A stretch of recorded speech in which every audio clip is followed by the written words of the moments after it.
भगवान की, ठाकुर जी महाराज की, पवन सुत हनुमान की, शालिग्राम भगवान की, तुलसा मैया की, गंगा मैया की, कार्तिक महात्म की, जयकारा शेरावाली दा बोल साचे दरबार की जय।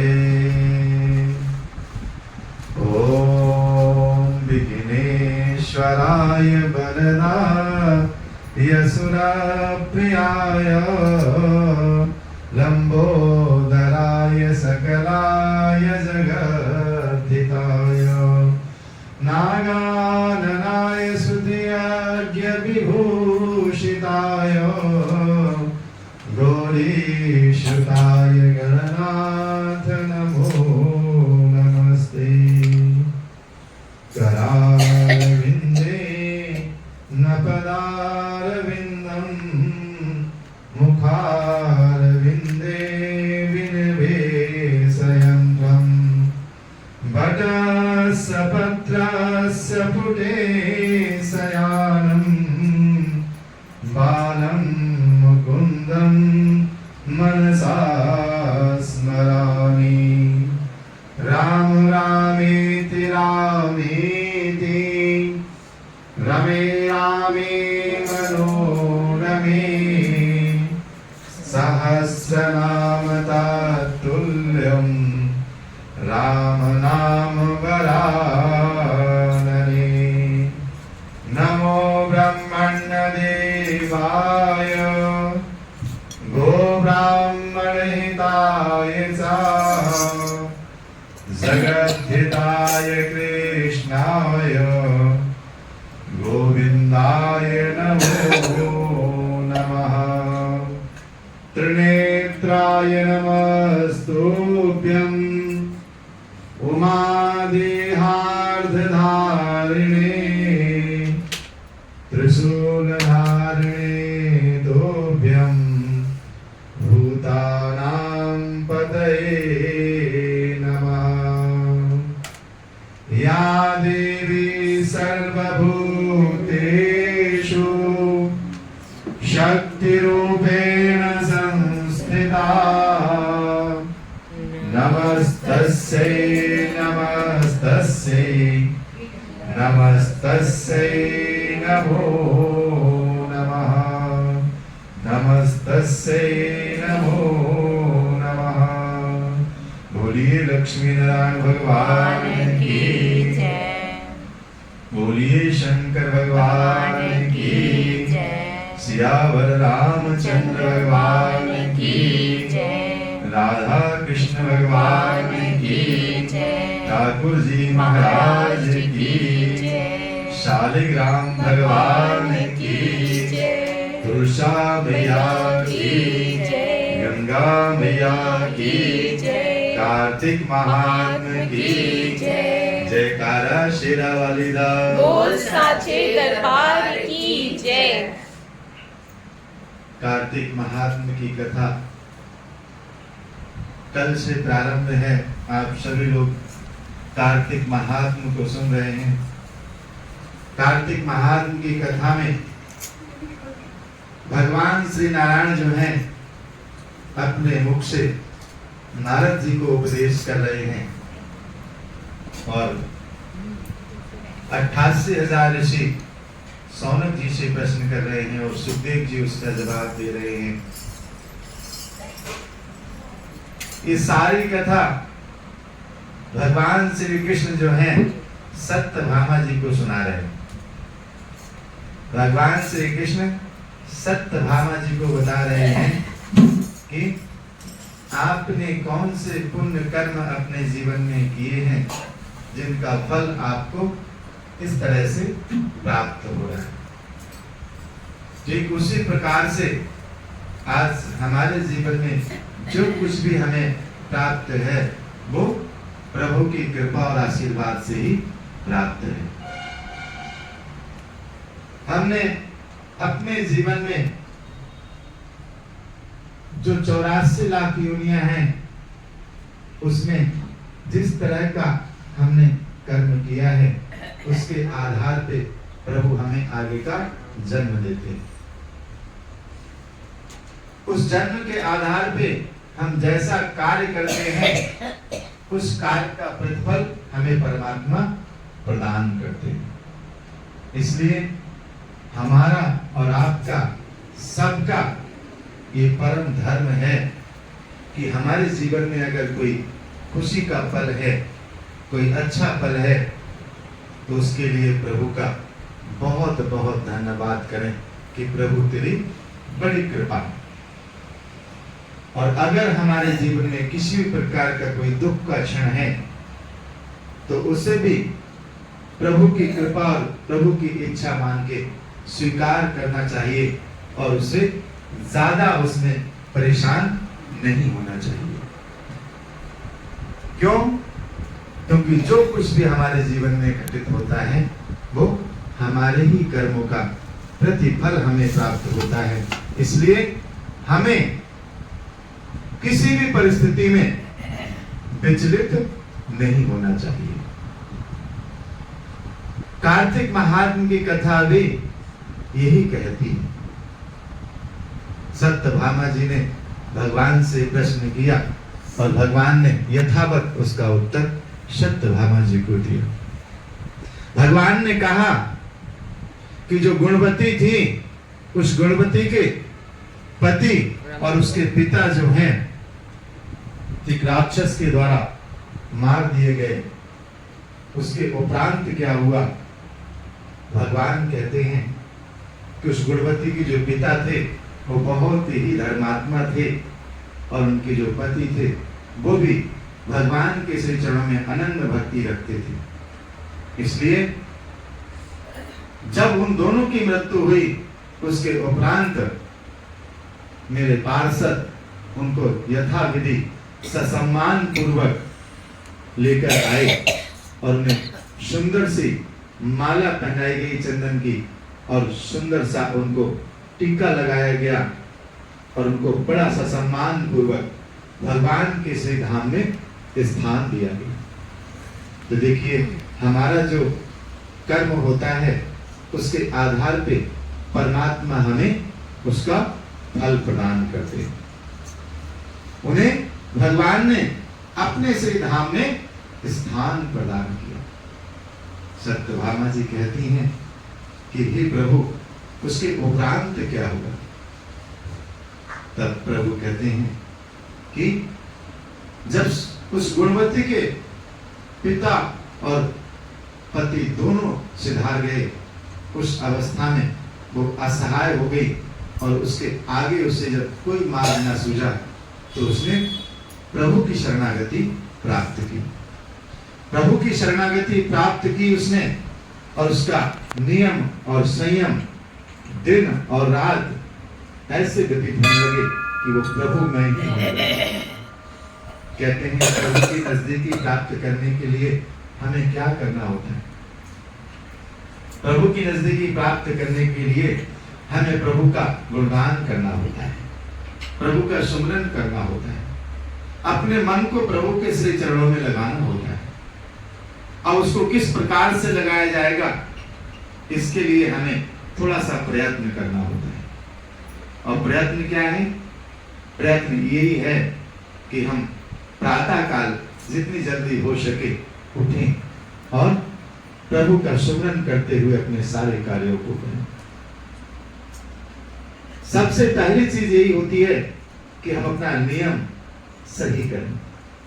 नियम सही करने का मतलब होता है कि हमारा समय से सोना और समय से जागना, समय से खाना और समय से अपने सारे कार्यों को करना। हमने सबने ये देखा होगा कि जितने भी लोग अपने जीवन में नियमित होते हैं, पंक्चुअल होते हैं, जो अपने सारे कार्यों को यथावत समय से करते हैं, वो उत्तरोत्तर हर क्षेत्र में प्रशंसा के पात्र कहलाते हैं। हम सारे कार्यों को यथाविधि समय से संपन्न कर लेते हैं तो हमें प्रशंसा प्राप्त होती है और प्रशंसा प्राप्त होती है तो हम उत्तरोत्तर आगे बढ़ते हैं। इसलिए सबसे पहला कर्तव्य यही है कि हम अपने नियम संयम का पालन करें। गुणवती जो है वो प्रातः काल उठती, भगवान का सिमरन करती, भगवान का भजन करती और पूरा दिन उनका जो है भगवान की सेवा में व्यतीत होता। एकादशी की तिथि जब आती तो एकादशी का व्रत करती, पूर्णिमा की तिथि जब आती तो पूर्णिमा का व्रत करती। जितने भी त्योहार आते या जो भी कोई ऐसा पर्व है जिसमें व्रत किया जाता है उसे यथाविधि किया करती। कार्तिक माह में कार्तिक का व्रत करती। इन सारे व्रतों को करते हुए वो समय व्यतीत करती जाती है। धीरे धीरे अनवरत रूप से उनकी लगन प्रभु के श्री चरणों में लगती जाती है। प्रभु की चरणों में लगन लगाने के लिए कहते हैं सबसे पहले अपने इंद्रियों पे संयम करना होता है। इंद्रियां क्या है? हमारी इच्छाएं। हमारी इच्छाएं जो हैं, अगर हम उनमें थोड़ा सा संयम करें तो हम प्रभु की प्राप्ति यथाशीघ्र कर सकते हैं। कहते हैं हमारे हृदय में जितनी जगह है, अगर उसमें हमने नाना प्रकार की चीजें डाल रखी हैं तो फिर और वस्तुओं की जगह उसमें नहीं बसती। तो हम अपनी इच्छाओं पे संयम करके जब प्रभु की तरफ बढ़ेंगे तो हमें उसकी तरफ बढ़ने में आसानी होगी। क्यों? क्योंकि इच्छाएं जो हैं वो अनंत होती हैं और ये इच्छाएं जो हैं हमें प्रभु की तरफ बढ़ने से रोकती हैं। इसलिए अपनी इच्छाओं पे संयम करें। इच्छा क्या है? सवेरा हुआ है, उठने में थोड़ा सा जरा आलस्य हो रहा है और थोड़ी देर सो लेते हैं। ये हमारी इच्छा है, अंदर से प्रकट हुई। लेकिन एक मन ने कहा कि नहीं, अगर तुम अभी और सोए तो कथा में नहीं पहुंच पाओगे और तुम्हें देरी हो जाएगी, इसलिए उठो। अब आपने अपनी इच्छा को संभाला और आप उठ के खड़े हो गए और उसका प्रतिफल क्या है कि आप कथा में बैठेंगे। तो इसलिए यही जो इच्छाएं होती हैं हमें इन्हीं को थोड़ा संभालना होता है। और वो इच्छा सिर्फ एक पल, 2 पल, मिनट का फैसला होता है, उसमें हम सारा कुछ अपना बदल लेते हैं। अगर हमने अपनी जो इच्छा हुई कि नहीं और सो लेते हैं, फिर सो रहे, बहुत सारे लोग अभी निवेश करते हैं, बढ़िया आनंद है उनका। लेकिन उन्हें कौन सा आनंद प्राप्त हो रहा है वो भी हम सब जानते हैं, और हमें कौन सा आनंद प्राप्त हो रहा है ये भी हम सब जानते हैं। तो इसलिए गुणवती जो है वो भगवान के श्री चरण में अपने मन को लगाते हुए समय व्यतीत करती है। कहते हैं अगर हम आपस में एक दूसरे का सहायता करें तो कभी कभी ऐसा होता है या अक्सर ऐसा होता है कि हम किसी का भला करते हैं लेकिन वो हमारा भला सोचता भी नहीं है, करना तो बहुत दूर की बात है। लेकिन प्रभु के दरबार में ऐसा नहीं होता। प्रभु जी जो हैं, आप उनका नाम अगर एक बार भी सच्चे मन से लेंगे तो वो उसका प्रतिफल आपको अवश्य लौटाते हैं। उसका प्रतिफल क्या हुआ कि गुणवती भगवान के श्री चरणों का सुमरन करते करते करते करते वृद्ध हो जाती है। अपना सारा जीवन, अपना सारा समय प्रभु के गुणगान में लगाते हुए सारा जीवन व्यतीत कर देती हैं और वृद्धावस्था में पहुंच जाती हैं। लेकिन प्रभु का जो भजन चिंतन नियम है वो नहीं तोड़ती, उसे यथावत निभाती है। ऐसे समय जब व्यतीत होता है तो कहते हैं कभी कभी हमारी प्रभु जी परीक्षा भी लेते हैं। जब आप प्रभु की भक्ति करेंगे तो प्रभु कदम कदम पे आपके सामने कुछ ना कुछ परीक्षाएं लेंगे। अब आपको उन परीक्षाओं में उत्तीर्ण होना है और उत्तीर्ण होने के लिए आपको क्या करना है? जो भी स्थिति आती है उस स्थिति पे संयम पूर्वक अपने नियम को किसी भी तरह से तोड़ना नहीं। लेकिन हम थोड़ी सी स्थिति जरा विपरीत होती है, हम अपने नियम से हट जाते हैं। वो हमारी परीक्षाएं हैं, हम उन परीक्षाओं को अपने नियम और संयम के द्वारा उत्तीर्ण कर सकते हैं। तो गुणवती के जीवन में भी कदम कदम पे परीक्षाएं आई और वो उत्तीर्ण होती गईं। जब बहुत वृद्ध हो गई तब भी उन्होंने अपने जो नित्य नैमित्तिक कर्म थे उनमें किसी भी प्रकार की कोई कमी नहीं की। भगवान का सुमरन करती रही, भगवान का भजन करती रही। एक दिन की बात है कि उनका स्वास्थ्य थोड़ा बिगड़ गया, उनकी तबीयत थोड़ी ठीक नहीं थी और उन्हें बुखार आ गया। ऐसी अवस्था में वृद्धावस्था भी है और बुखार भी आ गया है, शरीर भी जर्जर है, लेकिन प्रभु की भक्ति में मन लगा हुआ है। जैसे हम लोग सुबह उठने में सोचते हैं, ऐसे ही उनके मन में भी जब ये विचार आया कि भाई प्रातः काल हो गया, उठना चाहिए, शरीर साथ नहीं दे रहा है, क्या करें। उन्होंने हिम्मत से काम लिया, प्रभु का नाम लिया और चल दी उठ के गंगा स्नान करने के लिए, क्योंकि वो गंगा के किनारे रहा करती थी, प्रतिदिन गंगा स्नान किया करती थी और भगवान का सुमरन किया करती थी। आज भी हमारे यहाँ संसार में बहुत सारे लोग ऐसे हैं जो गंगा के किनारे रहते हैं और सब कुछ अपना त्याग के भगवान का भजन करते हैं, प्रतिदिन गंगा स्नान करते हैं। बहुत सारे आश्रम गंगा के किनारे पे ऐसे बने हुए हैं जहाँ हमारे वृद्ध माता पिता के समान लोग रहते हैं और अनवरत रूप से प्रभु के श्री चरणों में मन लगाए रहते हैं। गुणवती जी उठी और उठ के गंगा स्नान के लिए चल दी। शरीर जर्जर है, बुखार की स्थिति है, लेकिन प्रभु का नाम लेते लेते चल देती है। जब वो गंगा के किनारे पहुंचती हैं तो गंगा स्नान हम सब लोग करते हैं, हम सब लोगों को गंगा जी का जल का महत्व पता है। चाहे आप मई के महीने में भी जाओगे तो आपको पानी इतना ठंडा महसूस होगा कि आपको पहली बार तो डुबकी लगाने में सोचना पड़ेगा। माता गंगा का पानी इतना शीतल होता है। तो उस गर्मी के महीने में भी आपको सोचना पड़ेगा, तो ठंडी का अगर महीना है तब तो फिर कोई बात ही नहीं। कार्तिक में अब थोड़ी बहुत तो ठंडी आई जाती है।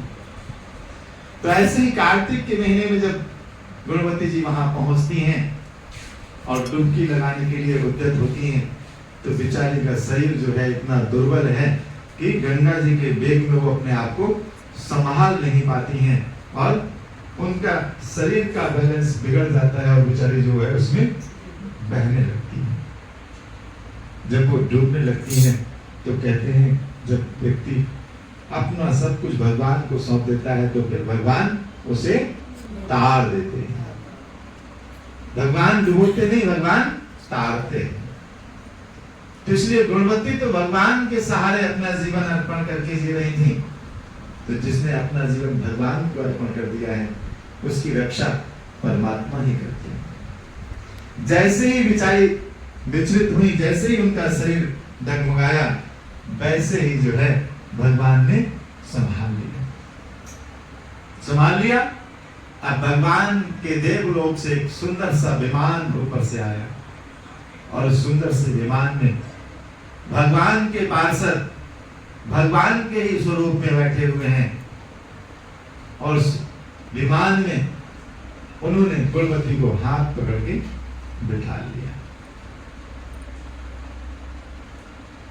उनकी पूजा का पूर्ण फल उन्हें प्राप्त हो गया।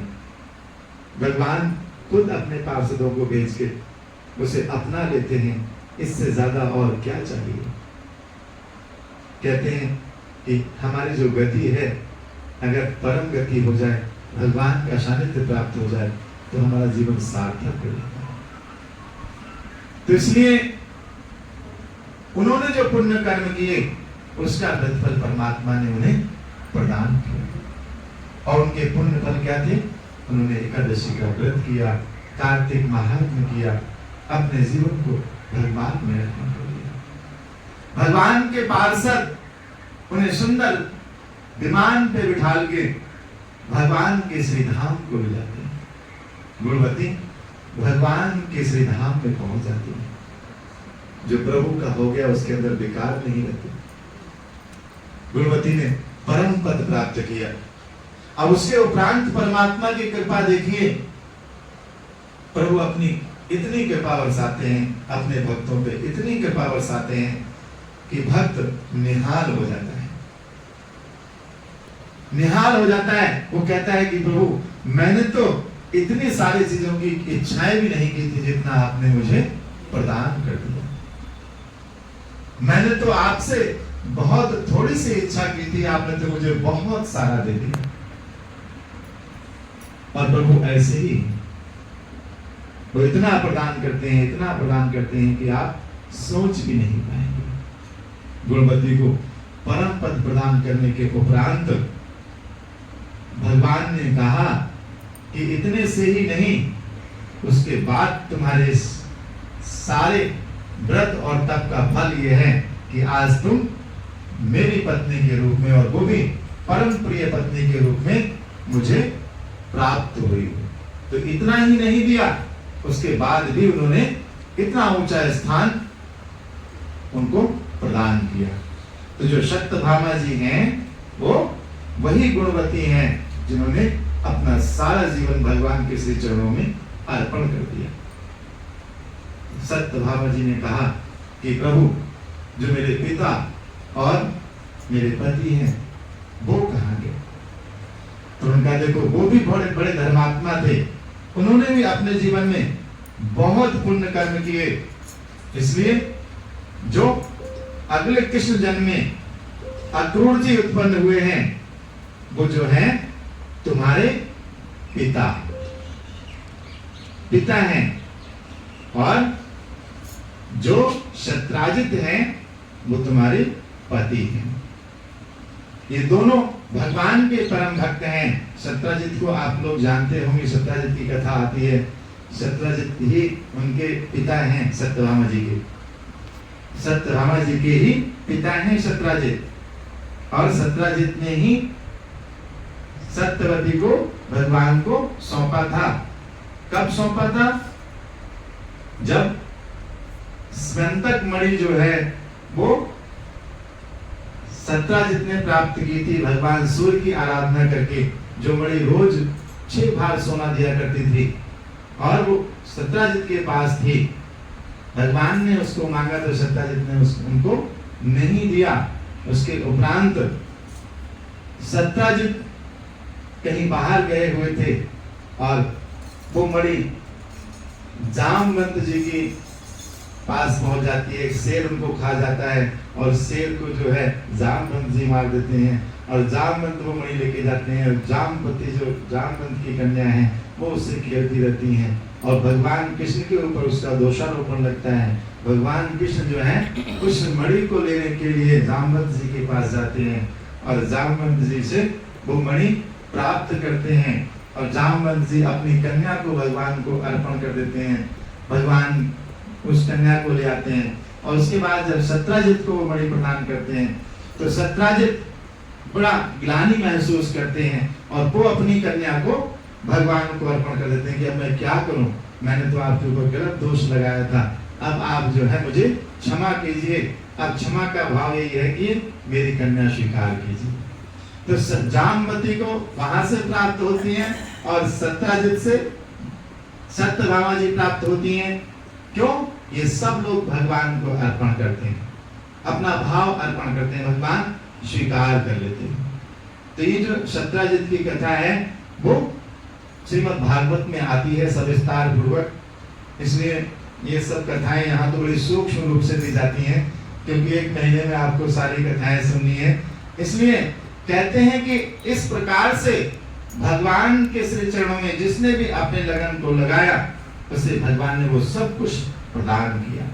भगवान सत्यभामा जी से कहते हैं, हे प्रिय, तुम्हें मैंने तुम्हारे पूर्व जन्म का जो वृत्तांत है सब विस्तार पूर्वक सुना दिया, अब और क्या सुनना चाहती हो? सत्यभामा जी ने कहा कि हे प्रभु, आपका बहुत बहुत धन्यवाद कि आपने मुझे मेरे पूर्व जन्म का वृत्तांत सुनाया। इस वृत्तांत को सुनकर मेरी आपके श्री चरणों में भाव और भक्ति और बढ़ गई है। हे प्रभु, मैं अति प्रसन्न हूँ, और मैं अब आपसे यही चाहती हूँ कि हे परमपिता परमेश्वर, आपके श्री चरणों में मेरा मन अनवरत रूप से लगा रहे। मैं आपके श्री चरणों से कभी भी विमुख ना हूं। मैं आपके श्री चरणों की सेवा हमेशा इसी प्रकार से करती रहूं। हे परमपिता, मैं आपके श्री चरणों में कोटि कोटि प्रणाम करती हूँ। हे परमपिता परमेश्वर, जैसे आपने अपने सभी भक्तों के ऊपर अपनी कृपा और आशीर्वाद प्रदान किया है, ऐसे ही हम सब भी अनवरत रूप से आपके श्री चरणों का गुणगान करते हुए प्रातः काल उठ के आपके स्मरण करते हुए यहाँ आते हैं, आपका दर्शन प्राप्त करते हैं, आपकी कृपा प्राप्त करते हैं। अगर हमारे नियम संयम में किसी भी प्रकार की कोई कमी रह जाए तो उसके लिए हमें क्षमा करना। हे परमपिता परमेश्वर, हमारे नियम को यथावत पालन करने की शक्ति प्रदान करना। हम आपके श्री चरणों में प्रणाम करते हैं। बोलिए लक्ष्मी नारायण भगवान की, बोलिए शंकर जी की, बोलिए श्री रामचंद्र भगवान की, बोलिए राधा कृष्ण भगवान की, ठाकुर जी महाराज की, शालिग्राम भगवान की, पुरुषा मैया की, गंगा मैया की, कार्तिक महात्मा की, जयकारा शेरावाली का बोल साचे दरबार की जय। आराधिक्यम